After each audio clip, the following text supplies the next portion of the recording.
You're in the zone, everything's clicking. Your strategy is flawless. The path ahead is clear and you're ready for whatever the games throw your way. You've been preparing for this moment. You've spent hours leveling up, managing resources, perfecting your timing. This must be it. The final boss, the one you've been dreading. But today, you're ready. You charge in. The battle begins. Every move is calculated.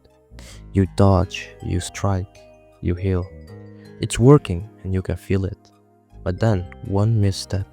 You're close, so close. The boss is low on health. You've got just enough to take it down. But you're feeling it right now. The rush, the adrenaline, the thought that you can end this. That you can finally conquer it. You're too greedy for the win, and instead of healing, instead of playing it safe, you choose to attack. One final blow. That's all it takes. But it doesn't go as planned, and the boss hits you first and hard. And just like that, it's gone. Not the loot, not the experience points, but something deeper. Something you can't just reload. The feeling, the weight, the cost, the regret.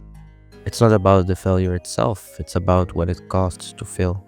The hours you spent grinding, the effort, the emotional investment, and the crushing realization that, in your greed to win, you lost it all.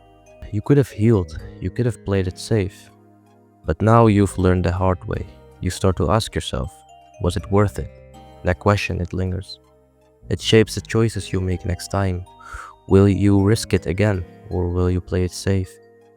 That's the essence of risk aversion. The fear of losing what you've worked so hard for. The fear that next time it might all slip away again. It's not about the game anymore. It's not even about the stats or the gear. It's about the cost, the time, the energy, and the hope. Because in the end, what you lose isn't just part of the game, it's a part of you. So what was that feeling? That regret? The gut punching when everything slipped away in an instant? Frustration, it's not just disappointment. It's something deeper, something psychological, and it has a name. Loss aversion. According to behavioral economists Daniel Kahneman and Amos Tversky, yeah, the Nobel Prize winning kind, we humans have a very specific bug in our mental code. Losing something hurts way more than gaining the exact same thing feels good. Let me break that down. Imagine I offer you a bet. Let's flip a coin. Heads, you win $100. Tails, you lose $100. Would you take it? Well, most people say no. Now logically, rationally, that bet is perfectly fair, 50-50 odds, no tricks. But emotionally, that potential loss feels way more impactful than the possible win. Now let's change the bet. Heads, you win $150, and tails, you lose $100. Same odds, but suddenly more people are willing to take it. Why, you may ask? Well, because it takes a bigger win to even come close to canceling out the fear of loss. That's how powerful loss aversion is. It's not a mindset, it's not just fear, it's how we're wired. And it doesn't just show up in bets or money, it shows up in your choices, your habits, your behavior. You don't quit the job you hate because you're scared of losing stability. You don't leave the bad relationship because you're scared of being alone. You don't delete a game you've stopped enjoying because you have already sunk so many hours into it. We cling to what we already have, even when it's not serving us, because the idea of losing it hits harder than the joy of starting fresh. That's not strategy, that's instinct. That's risk aversion.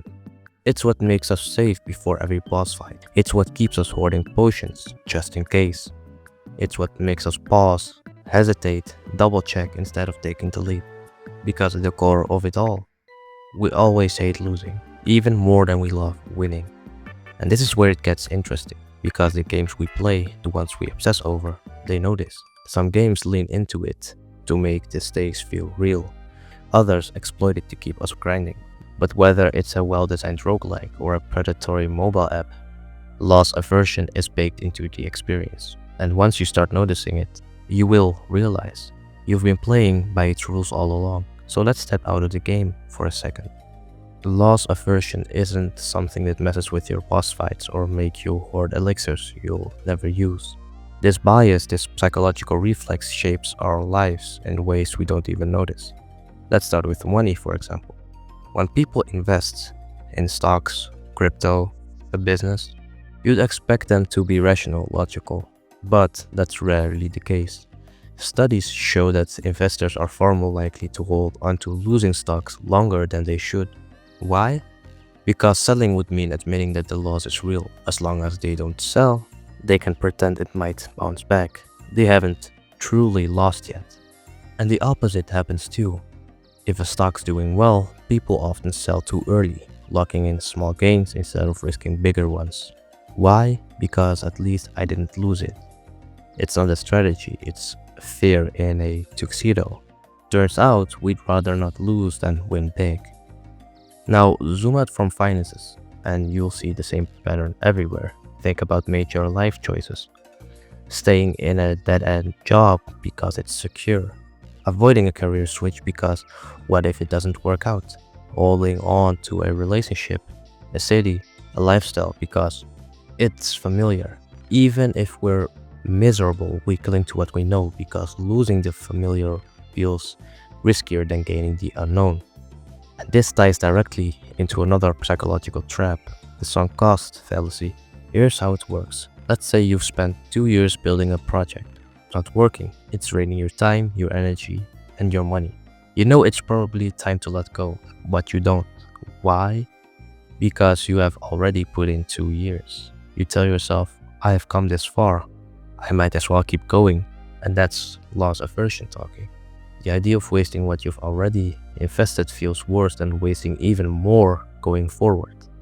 Same goes with relationships, bad habits. Same with the games you're not even enjoying anymore because you've already put 100 hours in it, right? This is why change is so hard, because every change means letting go of something, and we stuck at letting go, even if what we're holding onto is broken. We tell ourselves we're being cautious, that we're protecting what we've built, but often we're just scared. Scared to lose, even when that loss might free us. So what does this mean for us as players, as people? It means our choices, the big ones and the small ones, are constantly tugged by an invisible force, a bias that whispers, play it safe, don't risk it, what if you lose everything? And the worst part is that we don't even notice that it's there until it's shaped everything. So we've seen how loss aversion shows up in real life, but now let's bring it back to where it all started, the game. Loss aversion is a reflex, and if you've played any game seriously, you've probably felt it firsthand. Have you ever saved a game right before a hard boss, then reloaded it 15 times because things didn't go perfectly? That's loss aversion too. We hate the idea of making a mistake and living with the consequences, so we override them, literally. Same goes for players who avoid PvP entirely, not because they don't like competition, but because they don't want to lose in front of others. The risk of failure feels heavier than the possibility of glory. That's not strategy, that's psychology. Have you ever spent dozens, maybe hundreds of hours in a game you weren't even enjoying anymore? The story's not good, the gameplay loop is stale, but you've already put so much time in it, so you keep going. Maybe it's that MMORPG you started months ago. Maybe it's that mobile game where you log in daily out of habit, not joy. You don't want to quit because if you do, it means all the time was wasted. So instead, you keep wasting more. Loss aversion convinces us to grind when we should have walked away. It's not commitment, it's emotional inertia. Here's a quick test. Think back to your last 3 wins in a game you love. Now think of that one loss where everything went wrong. Which one do you feel more vividly? Exactly. That one ranked match where your teammate threw. That one close duel where you choked the final shot. Or that one boss fight where you knew you messed up. It burns. We remember losses more intensely, they sting deeper, and sometimes they throw us into full-on rage quit mode. You know the feeling, you were playing well, one bad game happens, you tilt, you queue again, you want redemption, but your performance gets worse. Why? Because you're not trying to win anymore, you're trying to undo a loss. That's loss aversion at its most chaotic. It's wild how much it shapes our behavior. We save constantly, we avoid failure, we overcommit, we tilt, and all of it comes from the same core fear. I don't want to lose what I've already earned. And here's the kicker, games know this. They don't just react to this psychology, they weaponize it. By now, you've probably realized loss aversion isn't just something players feel. Game designers, they really know about this. They study behavioral psychology, they use it to keep us engaged, invested, and coming back for more, sometimes to create tension, and sometimes to drive profit. Let's break it down. The endowment effect is a psychological phenomenon where we tend to overvalue something simply because we own it. This effect makes us more attached to things that we've invested time or effort in, regardless of their actual value. It's not about a thing itself, but about our perception of it. In the context of games, this effect is everywhere. Let me give you some examples. When you first get to choose your starter Pokemon, the attachment you feel is instant. You name them, and you feel that ownership right away. Even if a Pokemon ends up being objectively weaker than another you could have caught in the wild, the bond you formed from the beginning makes it harder to part with. You don't just see it as a tool in your party, it's actually your companion. The value isn't in the stats, it's in the emotional connection you've built with the starter from the beginning. Another one is in Skyrim or Elden Ring. Your character becomes a reflection of you. The longer you spend choosing their appearance, adjusting their scars, deciding on their armor, the more you invest emotionally into them. These characters are no longer just game avatars. They are yours. The game design encourages this attachment because it increases your engagement. Even after hours of gameplay, if your character dies, the feeling of loss is stronger because you've crafted their identity, chosen their path. The emotional investment goes far beyond the quest to level them up. It's about preserving your creation. Building something from the ground up is another clear example of how the endowment effect works in gaming. In Animal Crossing New Horizons, you design an island. Pick where to place buildings, create your dream home, and decorate with furniture. This virtual space doesn't have any real-world value, but because you designed it, you made it personal. It matters more than just pixels on a screen. And the same goes for The Sims. The lives of your Sims are yours to control. You build them, you shape their relationships, and you determine their fate. Losing a Sim or watching their life fall apart stings because they're not just characters, they represent time and thought you invested. Once something becomes yours in a game, your attachment grows, and suddenly you'll go to great lengths to preserve it. You don't just log in to play a game, you log in to protect your world, your characters, or your creations. Loss-framed incentives is a classic way game designers exploit loss aversion. They don't give you a reward for achieving something, they make it so that not achieving it feels like a loss. Many mobile games or apps reward you for logging in daily with incremental rewards. The catch is that if you miss a day, well, you lose that streak. It's not about what you gain from logging in, but what you could lose. That precious streak, those bonus rewards that could take weeks to build up. And this is where FOMO, fear of missing out, comes in. You're not logging in because you want the reward, you're logging in because you're afraid of losing the reward you've built. In psychological terms, the pain of loss outweighs the pleasure of gain, pushing you to return to the game even when you may not feel like playing. The idea behind battle passes or time-limited events is brilliant in exploiting loss aversion. Permadeath and roguelikes are the ultimate tests of loss aversion in my opinion. In those games, losing doesn't just sting, it's permanent, it's brutal, and it forces you to rethink every decision. But the real genius, this fear of loss makes every victory feel earned. In XCOM, you can lose your best soldiers to one single mistake. Each soldier has a name, a backstory you create in your mind, and a history of missions they've survived. When they die, they're gone, and it hurts. The game doesn't just punish you with the loss of a soldier, it makes the player feel that loss emotionally. The next time you deploy soldiers, you're more careful, more thoughtful, because you don't want to experience that loss again. The game doesn't just use permadeath as a difficulty mechanic, it turns every choice into a moment of tension. Every decision carries weight, and the fear of losing a beloved soldier makes you cherish them all more. In Hades, each run forces you to start over, but it's not purely about losing, it's about what you gain from the experience of losing. The more you play, the more you unlock. You may fail repeatedly, but each death provides knowledge, new upgrades, and a sense of progression. The loss still stings, but there's always the feeling that next time will be different.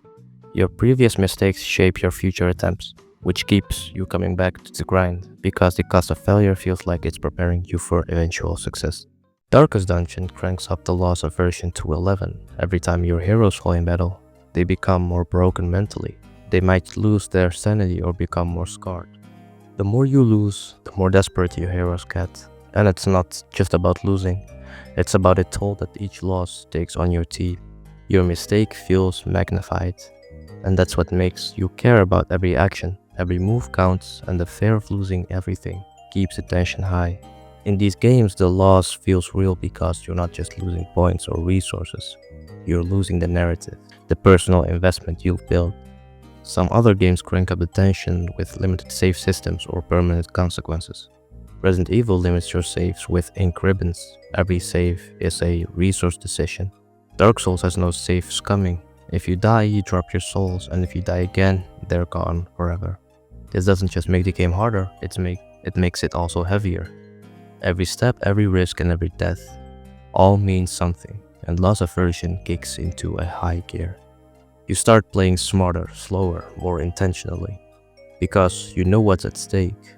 So what does this all tell us? Games aren't just about challenge or fun or even skill. They're also about psychology, and the best designed ones don't just test your reflexes, but also challenge your mind. And now that you've seen how loss aversion creeps into design, let's flip the camera. Let's talk about you, the player, and what happens when you become aware of how this all works. Because knowing the trick changes how you react to it. We have talked a lot about the theory behind loss aversion, but let's get real. How does it play out in actual games?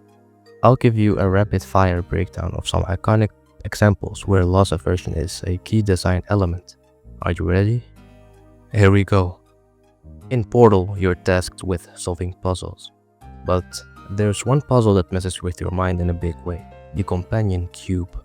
For the entire level, you're attached to this cube. You carry it around like it's your buddy, your partner. The game even gives you a subtle emotional attachment. That it's not just an object, but it's your object. Then, at the end of the level, the game forces you to destroy it. The loss of the companion cube feels like a real loss, not just a gameplay mechanic. The bond you've built the entire level is gone in a second. It taps directly into the endowment effect and makes you question, is this puzzle really worth sacrificing something that feels so personal? In Fire Emblem, each character has a story, a personality, and most importantly, permanent death.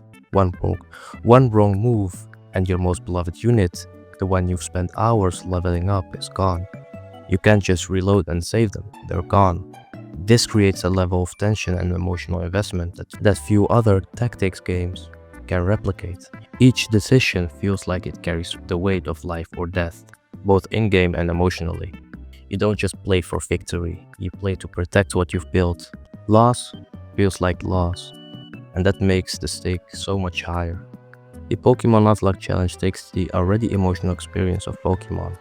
The Pokemon Nuzlocke Challenge is basically like Pokemon but on steroids. If your Pokemon faints, you have to release it forever. No going back, no healing it, you've lost it immediately. The game shifts from a casual RPG about catching them all to a hardcore test of survival, decision making, and loss aversion. Every battle feels risky. Every encounter could be your last. Loss hits hard in Nuzlocke Challenge because your emotional attachment to your Pokemon makes the stakes feel real. And when a favorite faints, it stings. In Dark Souls, you've probably heard of the souls, the currency, the experience points, your life's work. You collect them and you don't want to lose them. If you die, you drop all your souls where you fell, and if you don't reach that spot again, they're gone forever. This creates a feeling of constant pressure. You don't just want to win, you need to win, because everything you've collected is on the line. One bad move and you could lose it all. This idea of recovery, that fragile chance to reclaim what you've lost, taps directly into loss aversion. with the risk of failure that is palpable and the tension is real. Loss aversion is a tool, and like all tools, it has a purpose. When used effectively, it can shape the entire experience of a game, from how we feel about our progress to how we make decisions in the heat of the moment. So why do game designers use loss aversion? Well, first of all, loss aversion helps to increase emotional investment. When a player feels that what they stand to lose is significant, they will care more. Think about Dark Souls again. Each death hurts, and it's not just a reset button, it's a loss of all your hard-earned souls, your progress, your sense of achievement. And that hurt, it makes you care, it makes every victory feel earned. The more emotionally invested we are, the more we're driven to continue, even when we're failing. In a way, the pain of losing makes the reward of winning feel that much sweeter. Loss aversion also builds suspense and tension. It turns even mundane choices into high-stake decisions. Will you venture deeper into the dungeon or turn back to save your loot? In Hades, every run feels like a gamble. You don't want to lose your upgrades, your precious weapon mods, or your hard-earned progress. Every time you step forward, you're carrying the weight of all that you might lose. This kind of tension creates a thrilling experience. It forces players to constantly weigh the risk against the reward, making every decision feel important even if the outcome is uncertain. Finally, loss aversion shapes decision making. It makes us think twice before making a reckless decision. Do you rush into that boss fight risking all your resources, or do you play it safe and heal up? In Fire Emblem, do you sacrifice your favorite unit to finish a mission, or do you retreat to protect your squad? The fear of loss shapes the strategy. Loss aversion guides players toward decisions that are calculated and deliberate, whether or not that's the right path to victory. But here's where it gets tricky. Loss aversion is powerful, and as we've seen, it works incredibly well in game design. But power can be dangerous. When loss aversion is used correctly, it deepens engagement, creates emotional highs and lows, and keeps players coming back for more. But it can also manipulate players in ways that go beyond good game design. So now the question is, when does using loss aversion enhance the player's experience, and when does it manipulate them? Well, first, let's talk about how loss aversion can enhance the experience. At the end of the day, loss aversion is part of what makes us human. It's wired into our brains, deeply embedded in our psychology. It's the reason we hesitate before taking big risks. The reason we sometimes panic when we feel like we might lose something important. It's natural. The best games understand this. They use loss aversion to create meaningful emotional experiences that make us think, strategize, and invest in the game world. They challenge us to grow and overcome obstacles, all while making us feel the weight of our decisions. In these games, loss aversion is an ally to the player, creating a deeper connection to the world and its stakes. But unfortunately, the worst games use it to control behavior. They prey on our fear of loss, creating systems designed to manipulate us into spending more money or playing longer than we intend to. These games exploit our natural instincts, using loss aversion to drive behavior without considering the impact it has on the player's well-being. So here's your final takeaway. Understanding it doesn't remove its power, but it gives you a choice. Understanding how loss aversion works, how it can shape your decisions, and how it is used in game design gives you the power to recognize when it's being used to enhance the experience and when it's being used to manipulate you. And when you're standing before the boss on the edge of victory, remember, it's not just about a win, it's about understanding what it really costs to risk it all. Thank you so much for watching.